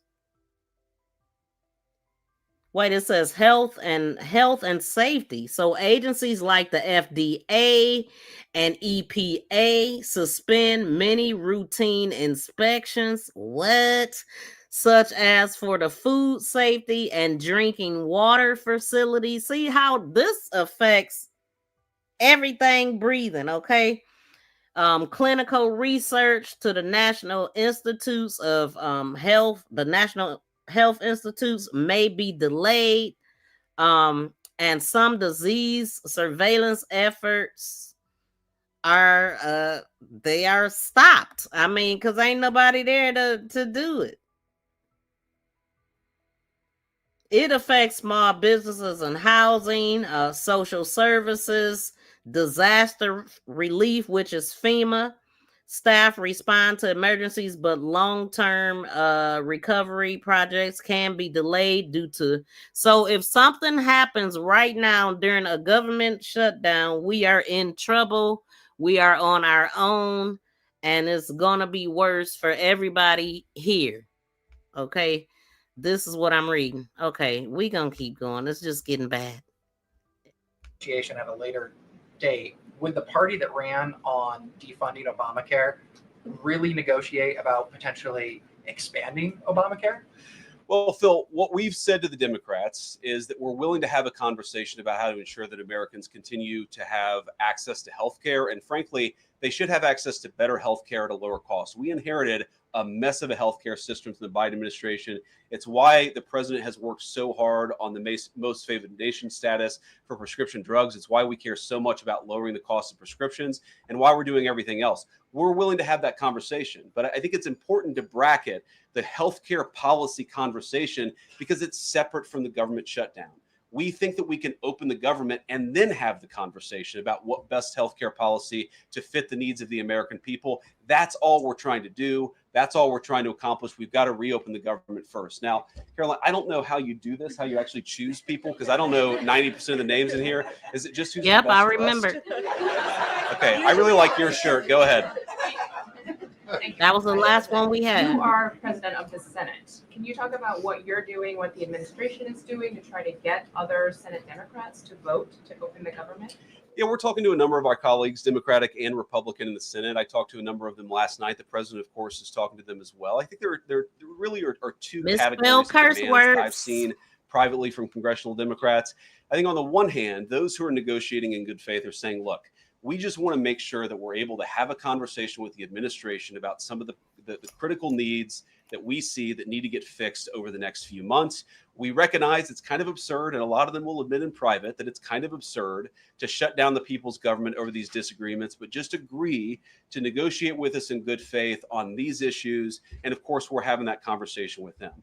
Then there's another category, people who say, give us everything we want, or we're going to keep the government shut down. We just write those people off because they're not negotiating in good faith. And frankly, we don't need them. We've already got 3 more Democrats last night than I thought we would get.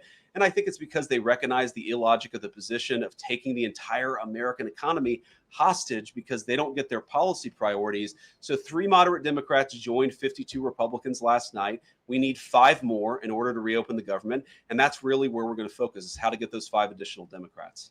Thanks, Mr. Vice President. First 2 questions. Are there plans to meet Democratic leaders again in the coming days, or are you planning on plucking off senators one by one? So that's the whole question? No, I got a second. Okay, go ahead and ask the second question. So the president's been posting some images of Leader Jeffries and Senator Schumer. I saw recently.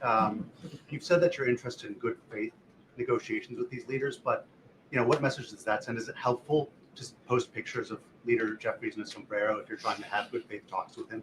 Oh, I think it's funny. The president's joking and we're having a good time. You can negotiate in good faith while also poking a little bit of fun at some of the absurdities of the Democrats' positions, and even poking some fun at the absurdity of the Democrats themselves. I mean, I'll tell Hakeem Jeffries right now, I make this solemn promise to you that if you help us reopen the government, the sombrero memes will stop. And I've talked to the president of the United States about that. Now, to your first question, are we negotiating one-on-one? Are we negotiating in groups? Look, I will go to the U.S. Capitol right now and meet with Chuck Schumer. Is this the first administration to make memes? Or any Senate Democrat, if it helps us reopen the government.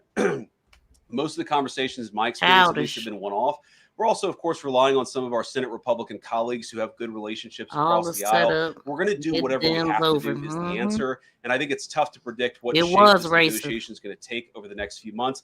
But I feel good about the fact that Democrats already realize privately the fundamental irrationality of their position. Like Obama, I hope that they're going to publicly acknowledge it. What? I didn't see that. That's crazy. Guy in the back, yeah. Childish. Vice President, you responded to a post on X of Chuck Schumer on the House floor back in 1996, railing against nothing funny about it. receiving taxpayer-funded benefits. You said Chuck Schumer once recognized that it was disastrous to give illegal aliens rewards for breaking the law. Now he wants to shut down the government unless we reward illegal aliens for breaking the law. Why has Chuck Schumer changed his stance? That's a good question.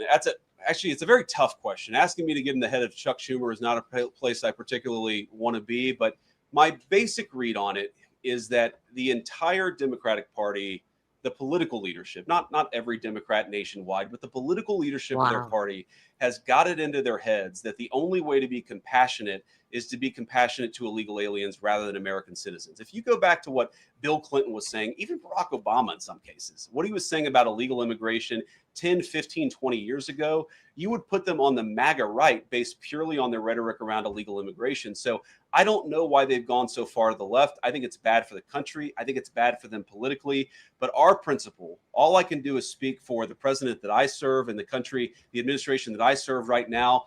We believe that the American people's government exists for the American people. That means the people who have the legal right to be here, and that's why we're fighting to reopen the government. And unfortunately, the Democrats are fighting to shut it down for the benefit of illegal aliens. That don't even make sense when they are saying over and over again that it has everything to do with healthcare. I mean, for the American people, this is what they are saying. Did I get rid of that one? Yeah, I think I did get rid of.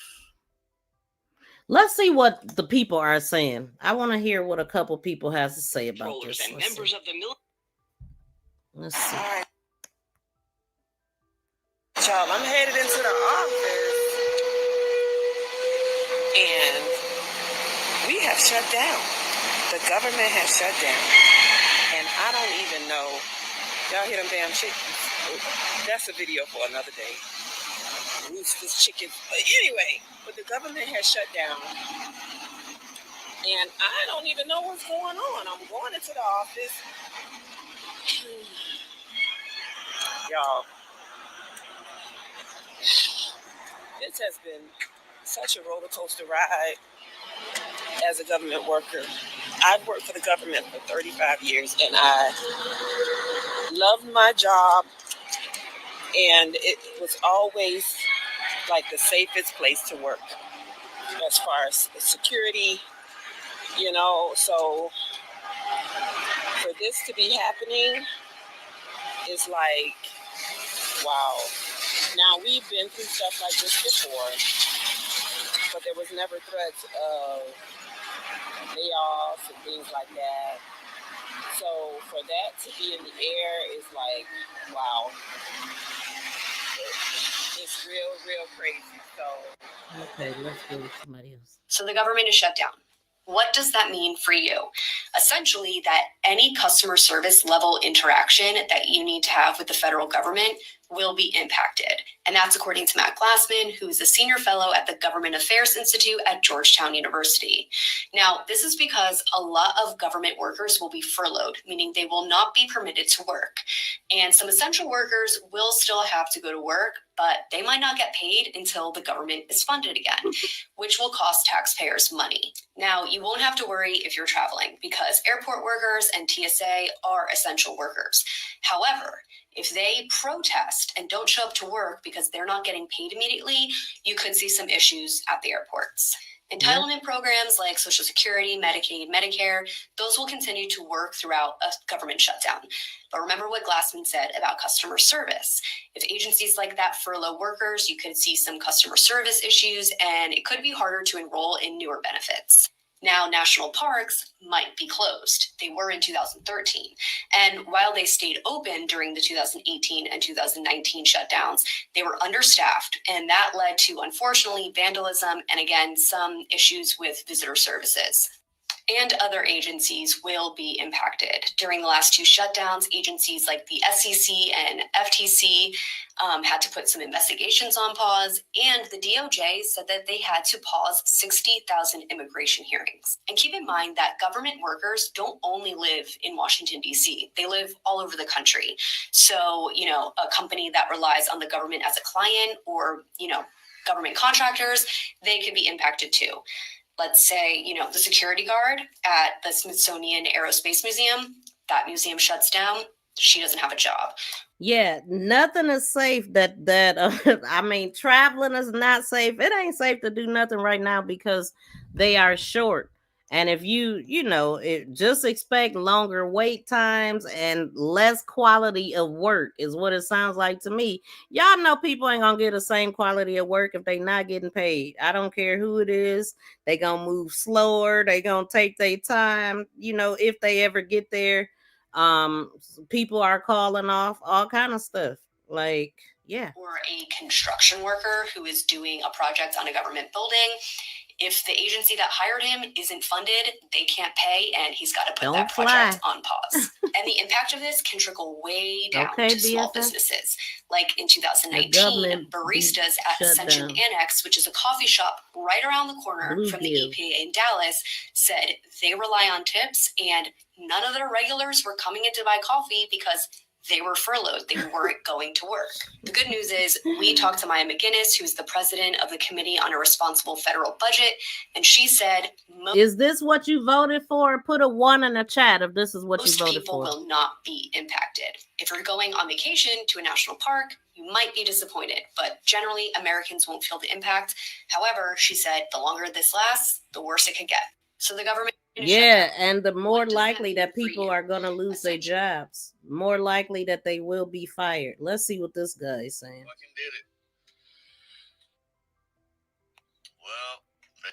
Now he looked like he in the military, maybe. They fucking did it. Nah, I don't know. They shut the government down, bro. No, he's supposed to. They shut the government down. U.S. And what Army. does that mean for my service members? Oh, he do. He got on a U.S. Army shirt jacket. Well, they fucking did it. They shut the government down, bro. They shut the government down. No loitering, Mercer. And what does that mean for my service members? Well, they didn't create a payout act. So until they resolve this issue, you're not getting paid. What? Service members will not be getting paid. That's crazy. Until this issue is resolved. Mm-hmm. How do you tell the soldiers to come to work if they ain't getting paid? See? How you motivate a soldier? They got bigger shit to worry about. They got to figure out their bills. Right. How you supposed to handle that and maneuver that? Yes, you get back pay whenever they fix this. Whenever. But come on, bro. Come on. Navy Federal and USAA are offering or will be offering loans with 0% APR. So essentially, they're just going to give you your paycheck, and when you get your back pay, you pay them back. Is that good? So this shit is just, it's, I don't know, man. It's frustrating. They fucking did it. It's frustrating, I'm They sure. shut the government down, bro. You gotta still come They to shut the work. government down. Wait, what she say? Well, y'all, it looks like the shutdown is here. Let's The talk people about is what talking. that means. Schumer So as of shut down. tonight, The Republicans got the House, man. It's on them, right? They want to call it the Schumer shutdown. Best president ever. Okay. Congress has failed to pass a new federal budget, and the White House Office of Management Budget, OMB, that's what you've heard me call it, has ordered all agencies to begin official shutdown procedures. Now, this means unless lawmakers return and agree on a new funding bill before midnight tonight, then the United States government will partially shut down at 12:01 a.m. Eastern Standard Time. So what we're looking at is about maybe 3 hours from now, 2.5, maybe 3 hours from now. So the Senate actually rejected a temporary funding bill. Yeah, so HR this is 537. everybody's concern, y'all. Everybody is concerned. It's past midnight in DC, which means Donald Trump just shut down the government. Here's what that means for you. No food safety checks on what's in your fridge, longer TSA lines, and fewer air traffic. Now that's control. I mean control. That's concerning that the food ain't being checked. Controllers on duty, national parks locked up or trashed without park rangers, passports and visas stuck in limbo, farmers and small business owners cut off from federal loans, cancer trials and disease research on hold, disaster relief delayed when communities need it most, and service members, Border Patrol agents, FBI agents, all working without pay. This is all Donald Trump's fault. Republicans control the White House, Again. the Senate, and the House. So if they want Democratic votes, they have to come and talk to us. We're not going to rubber stamp Trump's agenda and support healthcare cuts. Democrats are ready to talk. But until then, this shutdown is on Republicans. That's pretty simple. Same thing that Jasmine Crockett said, same thing that Schumer said. So they wanted to talk, they didn't come. I mean, it's a lot of gaslighting going on. I mean, it basically boiled down, politics basically boils down to whoever you believe, whoever you voted for, and whoever you like. That's who you're gonna side with everything that they say. Well, some people. It's some people that have oh, we are not trying to do that. Some people have ran off on the Republican Party. But it's been a lot of violence going on behind all of this stuff, and we got to keep up with it. We got to come in and talk about some of the things that have happened behind Charlie Kirk's death, especially in Houston and those bayous. They are steadily finding bodies, and we're gonna cover that on the crime channel because that's more on the criminal side. But the folks in they Trump gear, Republican, appear to be Trump supporters that's doing a lot of these shootings. A bunch of cops I mean, every time I look up right now is something going on in New York. It was a collapse or something collapsed. Was that in New York? I don't want to misspeak. I probably already did, but it is so much going on, y'all, that is so hard to keep up. Yes, we need prayer. Like, we need love. We need to come together. We don't need war, even though that's what I'm feeling. It's feeling like that. All of this division, all of this fussing, fighting for what? Good for the Democrats. I pray we get it together. Yes, me too. With all the hate, we have to stay strong with our good and love and goodwill. Defeat evil. I will do my part. That's what's up, Sonia. Shout out to Joe and Matt. Shout out to Sonia and prayers doesn't do shit, Brandon said. Well, I tell you what, you got to look to a higher power, because when you feel defeated, what do? I think if you don't look to a higher power when you have exhausted everything that you know to do, then who do you look to for hope? Like, I think that's why people need to hold on to a higher power, if for nothing else. And that's when you find people that just give up because they are not they are not as strong as the as what they're going through, so they just give up. So yeah, you got to know that you didn't put yourself here, that it's a higher power besides you. So, but that's up to you and everybody. You know, that's all up to you. But I know that is bigger than me. Deny the hate it takes away its power. America is worth whatever it takes to fix it. He sounds like an atheist. Hey, atheist you be, man. Atheist you be. But I don't force my religions and thoughts on anybody. Be who you want to be, but you know, if that's what works for you. But anyway, y'all, thank y'all for the 201 thumbs up we got up to. I appreciate it. And we have reached our 2-hour mark. So that's 4 hours we've been live, because we went live earlier. If you didn't catch part 1, please do. And shout out to everybody in the building. Again, thank y'all so much for tuning in. And thank y'all for y'all thumbs up. And we going to get up out of here. We going to get up out of here on time. So I'll see y'all in the next one. Peace and love, y'all. We out.